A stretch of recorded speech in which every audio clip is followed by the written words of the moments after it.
Your morning coffee feels like a simple, almost harmless ritual, but inside your body, caffeine triggers a complex chain of scientifically well-studied reactions that affect nearly every major system.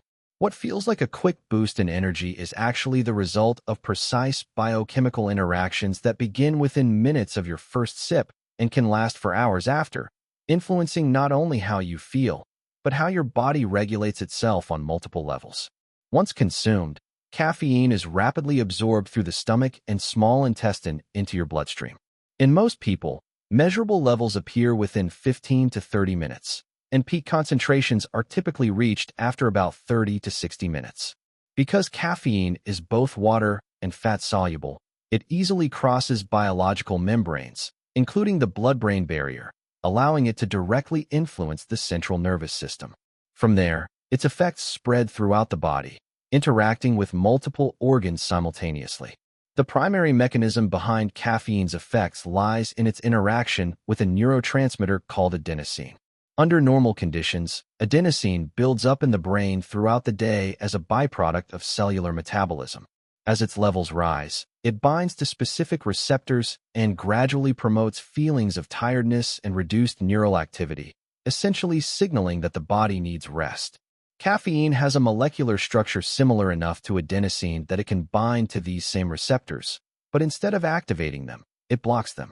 This competitive inhibition prevents the brain from receiving the fatigue signal, effectively delaying the onset of tiredness without actually reducing the underlying need for sleep. As a result, neurons in the brain begin to fire more rapidly. This heightened activity triggers the release of other neurotransmitters, including dopamine, norepinephrine, and glutamate. Dopamine is associated with motivation, reward, and mood, which helps explain why caffeine can enhance focus and create a subtle sense of well-being.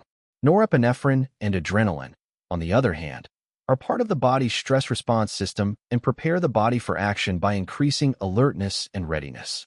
This is why caffeine is often described as a mild stimulant. It activates pathways similar to those involved in the fight or flight response, although at a much lower intensity. As adrenaline levels rise, several physiological changes occur. Heart rate increases, blood vessels constrict in certain regions while dilating in others, and blood pressure can rise slightly.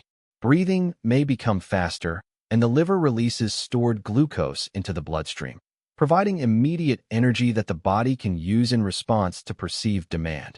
In addition to glucose release, caffeine can also influence fat metabolism. It promotes the breakdown of stored fat into free fatty acids, which can then be used as an alternative energy source, particularly during physical activity. This is one of the reasons caffeine is commonly used as an enhancing substance in sports and endurance activities. Research has shown that it can improve endurance, delay fatigue, and enhance reaction time, although the magnitude of these effects varies depending on the individual and the context. Caffeine also influences the brain's sleep-wake cycle, or circadian rhythm, in ways that extend beyond simply making you feel awake. Even several hours after consumption, it can interfere with the natural buildup of sleep pressure by continuing to block adenosine receptors. The average half-life of caffeine in adults is about 3 to 7 hours, but this can vary significantly based on age, liver function, hormonal status, and genetic factors. As a result, caffeine consumed in the afternoon or evening can reduce total sleep time, delay the onset of sleep, and decrease the proportion of deep sleep stages, which are critical for physical recovery and memory consolidation. Another important factor is genetic variability, particularly in enzymes responsible for caffeine metabolism, such as CYP1A2 in the liver. Some individuals are fast metabolizers, meaning they break down caffeine more quickly and experience shorter-lasting effects. Others are slow metabolizers, in whom caffeine remains active for longer periods, increasing the likelihood of side effects such as jitteriness, anxiety, or prolonged sleep disruption. These genetic differences are a major reason why caffeine tolerance and sensitivity vary so widely between individuals. Beyond the brain and cardiovascular system, caffeine also has measurable effects on the digestive system. It stimulates the production of gastric acid in the stomach, which can enhance digestion for some individuals, but may lead to irritation or acid reflux in others. It also increases gastrointestinal motility by stimulating smooth muscle contractions in the intestines, which explains why caffeine can trigger bowel movements shortly after consumption in some people. Caffeine's effects extend to the kidneys as well, where it acts as a mild diuretic. It increases blood flow through the kidneys and reduces the reabsorption of sodium, leading to a temporary increase in urine production. However, this effect becomes less pronounced in regular caffeine users due to physiological adaptation, and moderate intake does not typically result in significant fluid loss or dehydration. On a hormonal level, caffeine can influence the release of cortisol, commonly known as the stress hormone. Cortisol plays a key role in regulating metabolism, immune response, and the body's daily rhythm of alertness. While moderate increases in cortisol can enhance alertness, chronically elevated levels, especially when combined with high caffeine intake, may contribute to feelings of stress, anxiety, or disrupted energy regulation throughout the day. Another area of interest is caffeine's interaction with the brain's reward system. By indirectly influencing dopamine signaling, caffeine can reinforce habitual consumption patterns. While it is not considered addictive in the same way as substances that directly flood the brain with dopamine, it can still lead to dependence, particularly due to the consistent reinforcement of its alertness-enhancing effects and the discomfort associated with withdrawal. One of the most important aspects of caffeine's long-term effects is tolerance.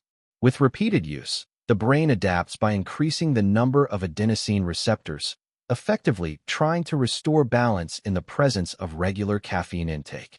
This means that over time, the same amount of caffeine produces a diminished effect, leading individuals to consume more to achieve the same level of alertness. This cycle of adaptation and increased intake is a normal physiological response, but can gradually shift consumption habits upward. When caffeine intake is suddenly reduced or stopped, these additional adenosine receptors are no longer blocked, resulting in a temporary overexpression of fatigue signals. This leads to withdrawal symptoms such as headaches, fatigue, irritability, reduced concentration, and sometimes even mild depressive symptoms. These effects typically begin within 12 to 24 hours and can last for several days, depending on the level of prior consumption. Despite these complex effects, caffeine is generally considered safe when consumed in moderate amounts. Large-scale scientific reviews consistently suggest that daily intake of up to about 300 to 400 milligrams is safe for most healthy adults. Within this range, caffeine has been associated with several potential benefits, including improved cognitive performance, increased alertness, enhanced mood, and even a reduced risk of certain neurological disorders such as Parkinson's disease and Alzheimer's disease.